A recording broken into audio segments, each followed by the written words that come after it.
हमारा जैसा कि आप सब लोग को पता है कि हम लोगों ने बायोमैकेनिक्स स्टार्ट की हुई है। तो बायोमैकेनिक्स में आज का हमारा जो पहला सेशन है, वैसे इससे पहले मैं एक सेशन ले चुका हूँ लेकिन उसको मैं रिवाइज कर देता हूँ।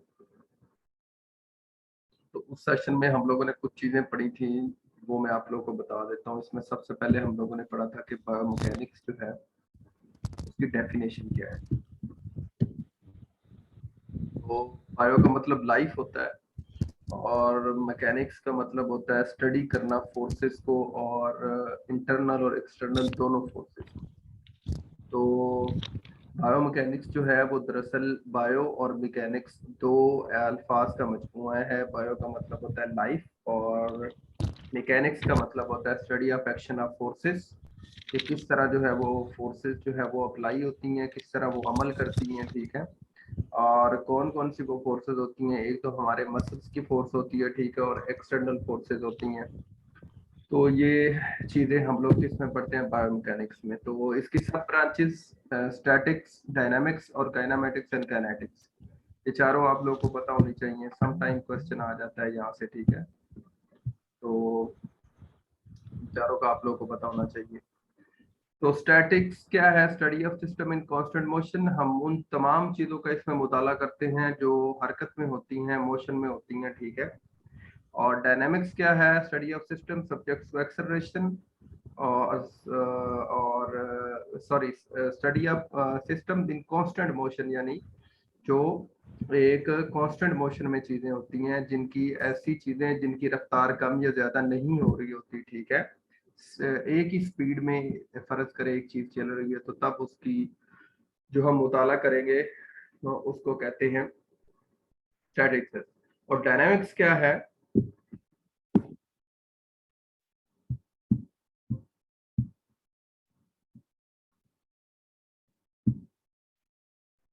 जी, डायनामिक्स क्या है? Study of system subjects to acceleration, ठीक है। वो उन चीज़ों का मुताला करना जो एक्सेलरेशन की हालत में है। मसलन एक एथलीट जीरो से जब दौड़ना शुरू करता है तो उसकी जो स्पीड मैक्सिमम वो अचीव करता है, ठीक है। या एक गाड़ी जो स्टार्ट लेती है बिल्कुल जीरो से और फिर ऐसा ऐसा रेस देते हैं हम लोग, एक्सेलरेट करते हैं, ठीक है, तो वो अपनी मैक्सिमम जो है वो पहुंचती है स्पीड तक, ठीक है। तो उस हालत में चीजें जब एक्सेलरेट कर रही होती हैं तब उनका मुताला करना डायनामिक्स कहलाता है। और काइनेमैटिक्स क्या है? स्टडी ऑफ द अपीयरेंस और डिस्क्रिप्शन ऑफ मोशन, ठीक है। स्टडी ऑफ द अपीयरेंस और डिस्क्रिप्शन ऑफ मोशन, यानी काइनेमैटिक्स जो है उसमें हम लोग स्टडी करते हैं कि हरकत या मोशन किस तरह की है, उसकी शक्ल कौन सी है, लीनियर है, एंगुलर है। यानी हम लोग सिर्फ ये देखते हैं कि जो मोशन है वो सीधे रास्ते पर है, वो कोई सर्कुलर मोशन है, कोई एंगुलर मोशन है, ठीक है। तो इस तरह की, यानी कि मोशन की शक्ल को देखना या पढ़ना, ये स्टडी करना जो है वो काइनेमैटिक्स कहलाता है। लेकिन काइनेटिक्स क्या है? The study of the action of forces. इसमें हम लोग देखते हैं कि वो जो हरकत हो रही थी काइनेमैटिक्स में, ठीक है, तो फोर्सेस कौन सी उसके ऊपर लग रही थी, ठीक है। पुश कर रहे थे हम लोग, पुल कर रहे थे, ठीक है, क्या कर रहे थे हम लोग, ठीक है। यानी कि हम उन फोर्स से हम लोग देखते हैं कि जब चीजें हरकत में होती हैं तो उनके ऊपर फोर्स कौन सी असर कर रही होती है, ये काइनेटिक्स।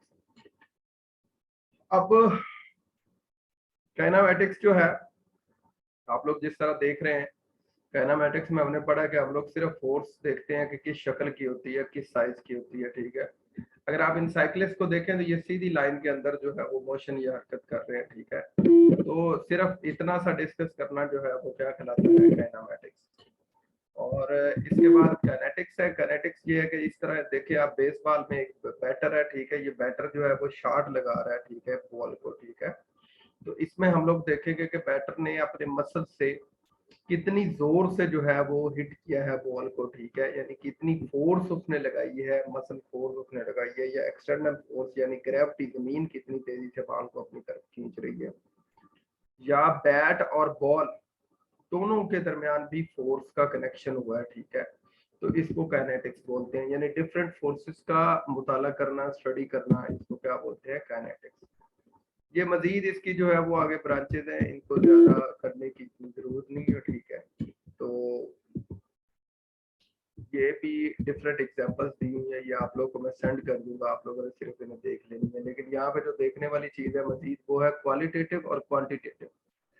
क्वालिटेटिव क्या चीज है? क्वालिटेटिव चीजों के बारे में ये बताना कि चीजें कितनी जो है वो क्वालिटेटिव में, फॉर एग्जांपल उसने बताया कि स्ट्रॉन्ग कितना स्ट्रॉन्ग, स्किलफुल कितना स्किलफुल, एजाइल, फ्लेक्सिबल, फास्ट, ये क्या चीजें हैं? ये है क्वालिटेटिव। लेकिन जब क्वांटिटेटिव में हम आते हैं तो आपको पता है कि एक से गिनती हमारी आ जाती है, उसमें क्वांटिटी हमारी आ जाती है। मतलब 5 मीटर पर सेकंड रनिंग स्पीड है, हाइट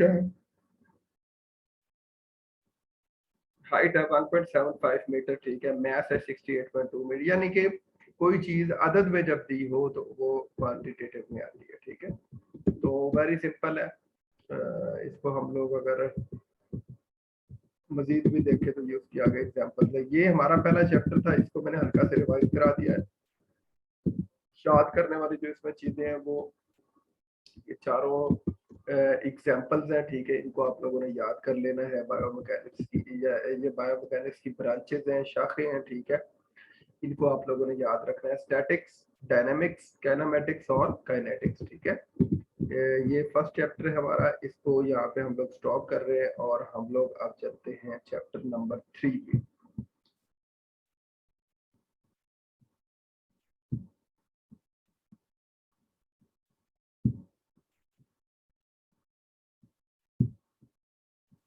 जी, चैप्टर नंबर 3 क्या है? इसमें बेसिक कॉन्सेप्ट्स हैं किसके? Kinetic concept for analysing human motion. याद रखें हमने पढ़ा है काइनामेटिक्स। काइनामेटिक्स में हम लोग सिर्फ क्या पढ़ते हैं? जो हरकत है उसको देखते हैं कि वो किस शक्ल की थी।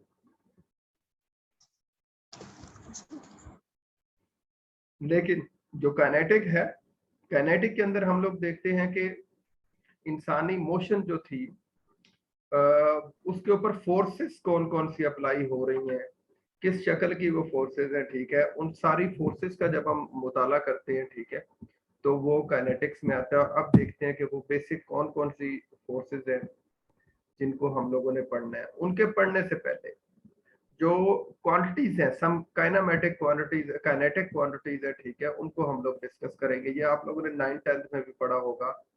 जैसे कि मैथ है, मैथ का सिंबल स्मॉल m है, ठीक है, और इसका जो यूनिट होता है वो केजी होता है। ये इंग्लिश यूनिट को रहने दें, आप लोग सिर्फ मैट्रिक यूनिट जो है इनको याद रखना है आप लोगों ने। मैथ m और इसका यूनिट है किलोग्राम। फोर्स जो है वो कैपिटल F से उसको, और कैपिटल N यानी न्यूटन जो है उसका क्या है?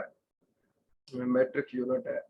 प्रेशर को P से, और पास्कल PA पास्कल से इसका यूनिट है। वॉल्यूम यानी कि सॉलिड्स, ठीक है, इनका मीटर क्यूब होता है, लंबाई चौड़ाई और हाइट को लेके, ठीक है, वॉल्यूम बनता है। लिक्विड्स जो है वो सारे लीटर्स के अंदर ही उनको मापा जाता है। डेंसिटी जो है उसको रो या पी, इसे बोलते हैं रो या पी भी बोलते हैं समटाइम, वैसे इसको रो बोलते हैं। तो किलोग्राम पर मीटर क्यूब जो है इसका यूनिट होता है। और स्पेसिफिक वेट जो होते हैं वो न्यूटन पर मीटर क्यूब में उनको लिया जाता है, ठीक है। टॉर्क जो है वो टी कैपिटल और न्यूटन मीटर, इसका क्या होता है?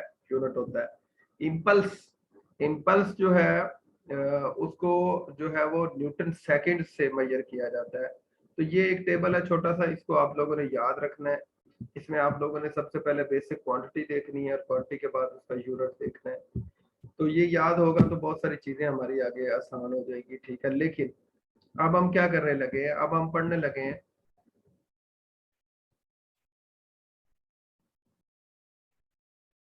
Basic concepts. तो बेसिक कॉन्सेप्ट्स कौन कौन से हैं? सबसे पहले इनर्शिया।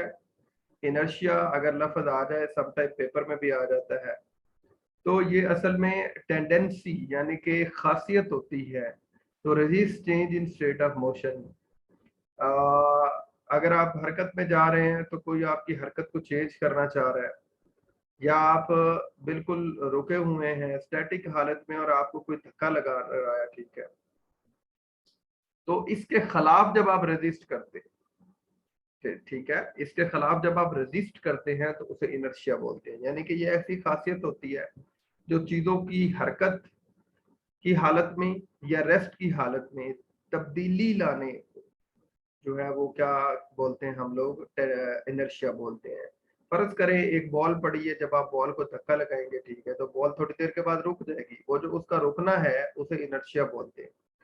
या एक बॉल हवा के अंदर तेजी से जा रही है ठीक है, और आप उसे रोकने की कोशिश करते हैं ठीक है, तो जब वो आगे से आपको रेजिस्ट करती है, फर्ज करें आप कैच पकड़ने की कोशिश करते हैं, तो आपके हाथों पे बॉल आके लगती है, तो जो आपको वो दर्द की फील आती है वो दरअसल इनर्शिया होता है उस बॉल के अंदर, जो कि आपके हाथों की में ट्रांसफर हो गया ठीक है।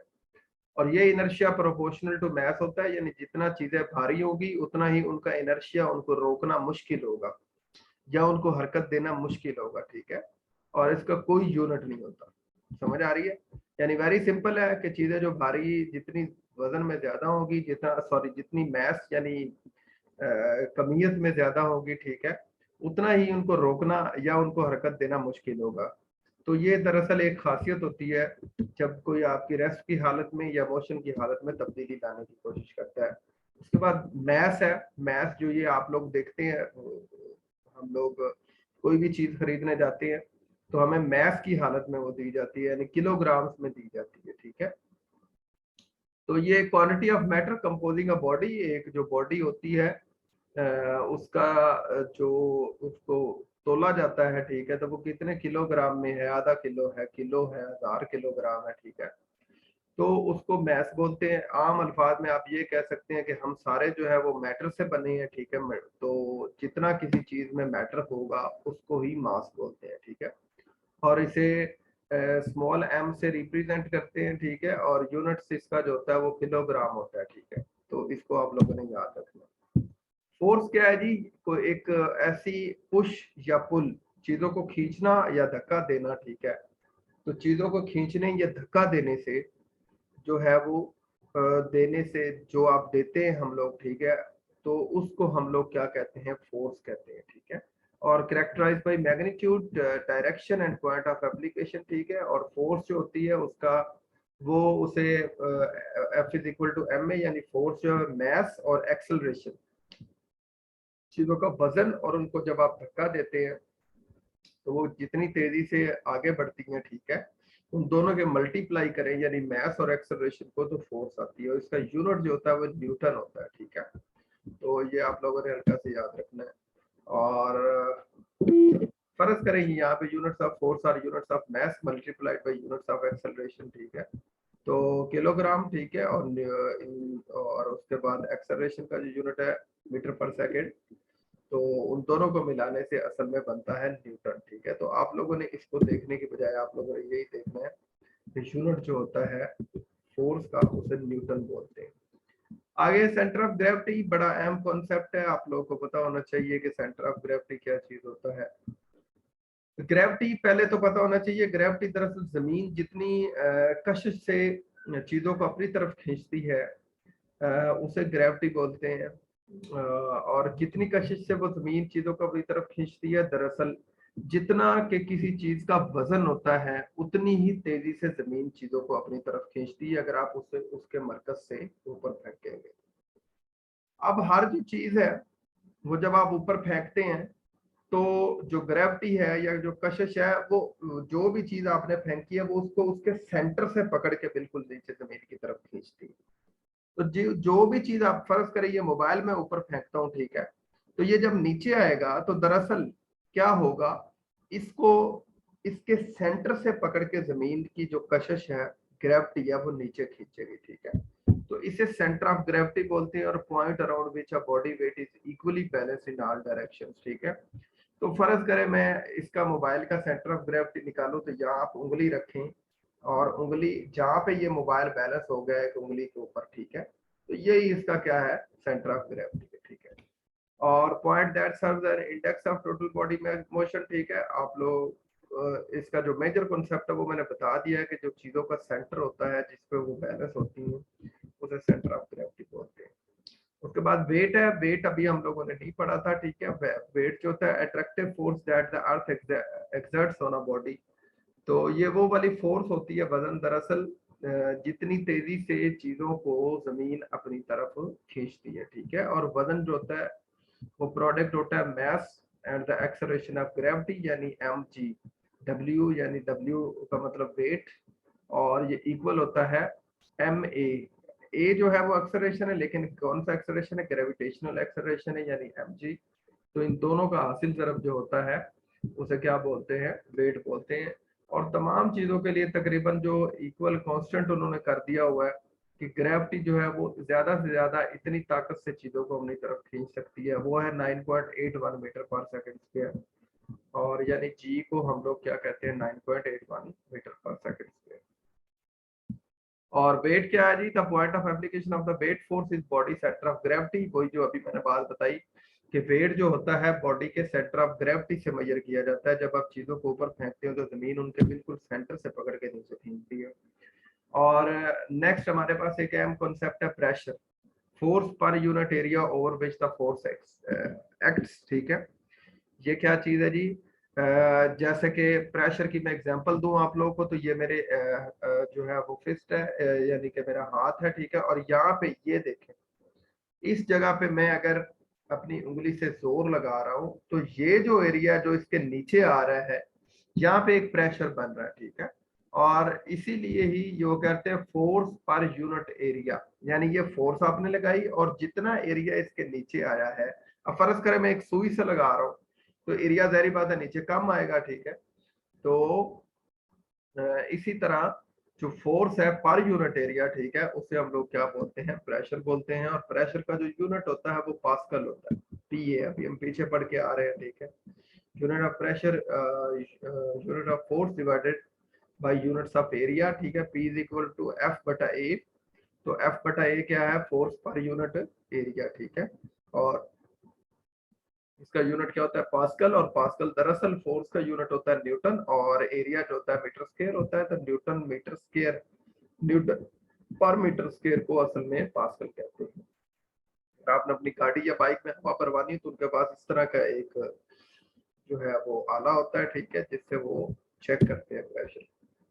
वॉल्यूम क्या है जी, वॉल्यूम जो है वो असल में लेंथ, विड्थ और हाइट, इन तीनों को अगर आप मल्टीप्लाई करें, ठीक है, तो आपके पास वॉल्यूम आ जाएगा। वॉल्यूम हमेशा जो है वो जिस तरह आप एक गिलास के अंदर पानी डालते हैं, किसी बंद स्फेरिकल जो जगह होती है उसका वॉल्यूम हमेशा लेते हैं, ठीक है। जिस तरह तो space occupied by a body, ठीक है। जिस तरह एक गिलास है उसके अंदर अगर एक पानी हमने डाल दिया तो पानी एक बॉडी है, ठीक है, और वो जितनी स्पेस अंदर घेरेगी उसे वॉल्यूम बोलते हैं। तो विड्थ, हाइट एंड डेप्थ यानी मीटर क्यूब इसका जो है वो क्या होता है, यूनिट होता है। आप लोगों ने ये याद रखना है। डेंसिटी चीजों का भारीपन होता है। जिस तरह पानी जो है उसको अगर आप लोग मेजर करें किसी कंडे के ऊपर, ठीक है, या किसी मेजरिंग की जगह पे, ठीक है, तो उसका जो वजन है, वेट है, वो और आएगा। और अगर आप फर्ज करें शहद ले लेते हैं उतना ही, ठीक है, तो उसका वजन और होगा, ठीक है। तो दरअसल चीजों का जो भारीपन है उसे डेंसिटी बोलते हैं, ठीक है। तो और इसका यूनिट जो होता है वो mess per unit of volume होता है, ठीक है। तो इसका सिंबल आप पीछे पढ़ के आ रहे हैं, रो होता है, ठीक है, और इसको किलोग्राम पर मीटर क्यूब से मेजर करते हैं। और इसके पास स्पेसिफिक वेट है, स्पेसिफिक वेट और ये वेट तकरीबन सेम ही है, ठीक है, कोई इतना इशू नहीं है, wait per unit of volume, ठीक है। तो नेक्स्ट हम लोग चलते हैं टॉर्क। टॉर्क क्या चीज होती है, torque rotatory effect of a force होता है। कोई भी आप फोर्स लगाएं और चीज घूमना शुरू कर दे, फर्ज करें हमारा दरवाजा है, तो दरवाजे को अगर हम लोग बंद करेंगे, ठीक है, तो ये घूमने की शक्ल में जाएगा और बंद हो जाएगा, ठीक है। तो ये एक फोर्स ही होती है, लेकिन कौन सी होती है, ऐसी फोर्स होती है जो रोटेशन देती है, गोल घुमाती है चीजों को, ठीक है, और एंगुलर घुमाती है चीजों को, ठीक है। इसे हम टॉर्क बोलते हैं। मसलन टॉर्क जो है उसका फार्मूला होता है torque is equal to F D. F का मतलब फोर्स होता है जो हम लोगों ने अपने हाथ से किसी दरवाजे को लगाई है, ठीक है, और डी का मतलब होता है the product of force of perpendicular distance from the force line of action to the axis of rotation। अब ये क्या चीज है, ये है कि आपने ये दरवाजा है तो दरवाजे को आप हमेशा उसका जो एंड पॉइंट है वहां से, हम लोग कुंडा लगा होता है या वहां से दस्ती लगी होती है, वहां से आप पकड़ के खोलते हो तो इजीली खुल जाता है।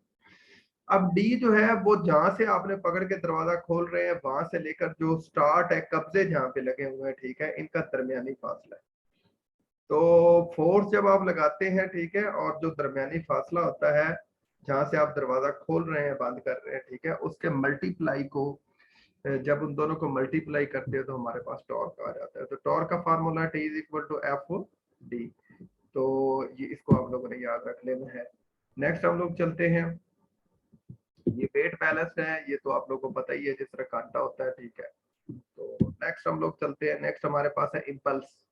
इम्पल्स जो है वो भी तो अहम है, आप लोगों को पता होना चाहिए। इम्पल्स की एग्जांपल्स मैं दे देता हूँ, जिस तरह बैट और बॉल का कनेक्शन है, तो दोनों का कनेक्शन एक लम्हे के लिए हुआ, और उस लम्हे में जितनी फोर्स लगी और जितने टाइम के लिए लगी है उसको हम क्या बोलते हैं, इम्पल्स बोलते हैं। जितनी फोर्स लगी है और जितने टाइम के लिए लगी है उसको हम क्या बोलेंगे, इम्पल्स बोलेंगे। तो इम्पल्स का जो फार्मूला है वो एफ टी होता है। एफ का मतलब फोर्स होता है, फोर्स का यूनिट पीछे हम पढ़ के न्यूटन होता है, और टी का जो टाइम का यूनिट है वो सेकंड होता है। तो इसीलिए इसका यूनिट इम्पल्स का क्या बनता है, न्यूटन सेकंड, और इसका फार्मूला है impulse I is equal to F T. Next हम लोग देखते हैं कंप्रेशन। कंप्रेशन क्या चीज है, कोई भी सिलेंडर है उसके अंदर आपने गैस भरी हुई है, हवा भरी हुई है, ठीक है, तो उसको जब हम लोग दबाते हैं तो वो जारी बात है, चीजें जो है वो अंदर गैस जो है उसका दबने से क्या होता है कि उसके मॉलिक्यूल्स जो होते हैं वो अपने करीब आना शुरू हो जाते हैं, ठीक है। तो इसे कंप्रेशन बोलते हैं, ठीक है, यानी चीजों को दबाना किसी भी जो है वो सिलेंडर के अंदर। ये याद रखना है कि चीजों को कंट्रोल्ड शक्ल में जब आप प्रेस करते हैं तो उसे कंप्रेशन बोलते हैं। टेंशन क्या चीज है, टेंशन सेम वही चीज है, जब आप चीजों को दबाते हैं तो वो वापस, जिस तरह बलून है उसको अगर आप लोग दबाएं और उसको छोड़े तो वो क्या होगा, वापस जाएगा। तो वो जो स्ट्रेस या टेंशन जब आती है चीजों को दबाने से, कंप्रेस करने से, उसे ही टेंशन बोलते हैं दरअसल। और शेयर है, शेयर का मतलब ये है कि चीजें जो है वो क्या होती हैं, जिस तरह आप बैलून को दबाएं तो एक मौका ऐसा आएगा बैलून क्या हो जाएगा, फट जाएगा, दो हिस्सों में शेयर हो जाएगा। तो इसे शेयर फोर्स बोलते हैं। स्ट्रेस, स्ट्रेस आप लोगों को पता है, force per unit area over which the force act. Stress असल में यूनिट है प्रेशर का, प्रेशर भी पर यूनिट एरिया होता है और स्ट्रेस भी, तो इसीलिए इसको आप लोगों ने देख लेना है। अब है बेंडिंग। बेंडिंग क्या चीज है, बेंड कंप्रेशन और टेंशन दोनों का मजमुआ, उसे हम लोग बेंड बोलते हैं। जिस तरह आप किस चीज को पकड़ के क्या करते हैं, बेंड पाइप है उसको बेंड कर दें, आप एट अ टाइम उस पर कंप्रेशन डाल रहे हैं, ठीक है, और साथ साथ उस पर क्या डाल रहे होते हैं, टेंशन उस पर बन रही होती है, ठीक है।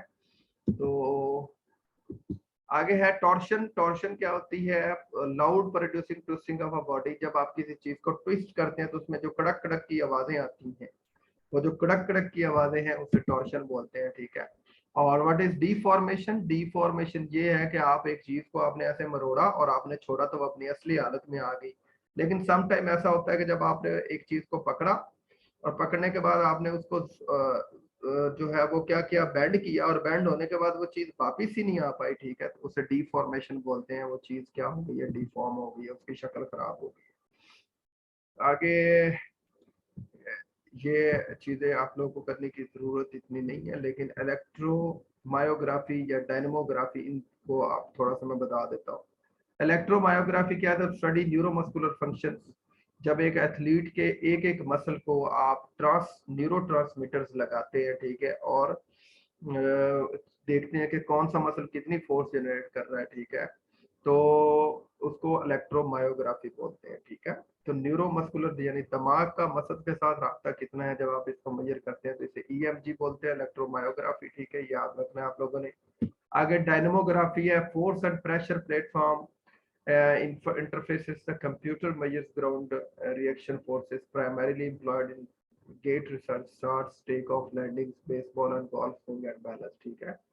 डायनेमोग्राफी क्या है, ये आप लोग अक्सर देखते हैं क्रिकेट के अंदर, तो वो एक एक्सरे सा एक प्लेयर का आ रहा होता है पूरी बॉडी का, ठीक है, तो वो जो एक्सरे सा होता है उसे डायनेमोग्राफी बोलते हैं, ठीक है। तो उससे हम लोग ये मेजर करते हैं कि उसके बोन्स जो हैं उनके जो ज्वाइंट्स एंगल है, वो जो ज्वाइंट्स एंगल है वो किस किस एंगल पे काम कर रहे हैं, ठीक है। तो इन दोनों को आप लोगों ने याद रखना है। आगे हमारे पास दो अहम चीजें वेक्टर, वेक्टर्स हैं, ठीक है। वेक्टर में एक होती है स्केलर और एक होती है वेक्टर, ठीक है। तो स्केलर और वेक्टर इन दोनों को अगर हम लोग देखें तो आप लोगों को अंदाजा हो जाएगा कि असल में जो वेक्टर्स होते हैं इनको जमा करने का तरीका हम लोगों ने इतना सही पढ़ना है कि इनको जमा किस तरह करते हैं। तो इनकी एक की टेल लेनी है आपने और एक का हेड लेना है, इन दोनों को आपस में मिला देना है। फर्ज करें एक वेक्टर है 5 और दूसरा वेक्टर है 10, तो जब आप इन दोनों की टेल को मिलाएंगे 5 और 10 कितना हो जाएगा, 15 हो जाएगा, ठीक है। तो इसको आप लोगों ने हल्का सा देख लेना है, बस इसमें और कुछ नहीं है। ये हमारे कॉन्सेप्ट्स थे जी, बेसिक कॉन्सेप्ट्स, ठीक है, जो कि हमने आगे जाके हमें काम देंगे या आगे जाके हमें हमारे पीपीएससी के पेपर में भी आ सकते हैं, ठीक है। तो इनको आप लोगों ने हल्का सा माइंड में रख लेना है और साथ ये जो क्वांटिटीज है इनको भी आप लोगों ने याद कर लेना है। तो आज का हमारा जो ये एक चैप्टर था, ठीक है, ये यही बेसिक कॉन्सेप्ट से इनको आप लोगों ने याद करना है अच्छी तरह, ठीक है, और फिर इनसे रिलेटेड क्वेश्चन जो हैं वो भी ढूंढने। तो आज के लिए हमारा सेशन जो है यहीं पे एंड हो रहा है। जिन बच्चों ने सेशन नहीं लिया उनको ये वाला सेशन रिकॉर्डेड फॉर्म में इंशाल्लाह मिल जाएगा। तो आप लोग हमारे तकरीबन 3-4 सेशन होने हैं, यानी ये वीक हमारा जो है बायोमैकेनिक्स के साथ ही चलना है और इस तरह हमारा जो है वो सेशन एंड हो जाएंगे। एक दो टॉपिक हमारे रह गए हैं जैसे डोपिंग है, ठीक है, वो भी उसका एक सेशन में करा दूंगा आप लोगों के साथ, ठीक है। तो एक आध और अगर मिस हुआ है तो वो भी करा देंगे। तो इसी हफ्ते में हमने क्या करना है, इसको वाइंड अप करना है इंशाल्लाह, ठीक है। तो कुछ बच्चे कह रहे थे कि सर आप सेशन ले लिया करें 2-3 बजे। तो 2-3 बजे सेशन ठीक है, ले सकता है बंदा, लेकिन उस टाइम तबीयत जो है वो बंदे की इतनी रोजे में उलझी होती है, ठीक है, कि वो मुश्किल हो जाती है सेशन लेना। तो मेरे ख्याल में ये टाइम ठीक है, मुश्किल तो इस टाइम भी है, लेकिन थोड़ा सा मेहनत चीजों का अगर आप लोग करें मेरे साथ तो इंशाल्लाह हमारा सेशन जो है वो कंप्लीट हो सकता है। तो आज के लिए इतना ही, ये रिकॉर्डेड सेशन आप लोग को मिल जाएगा। अगर कोई आप लोग क्वेश्चन है तो कर सकते हैं।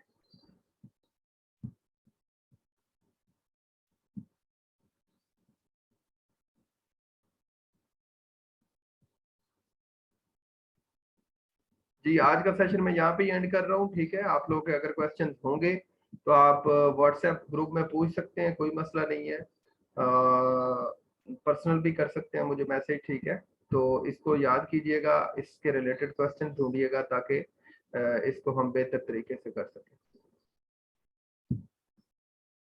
जी, आज के लिए इतना ही, इंशाल्लाह कल इसको मजीद आगे कंटिन्यू करेंगे। बायोमैकेनिक्स को अपना ख्याल रखिएगा। अल्लाह हाफिज।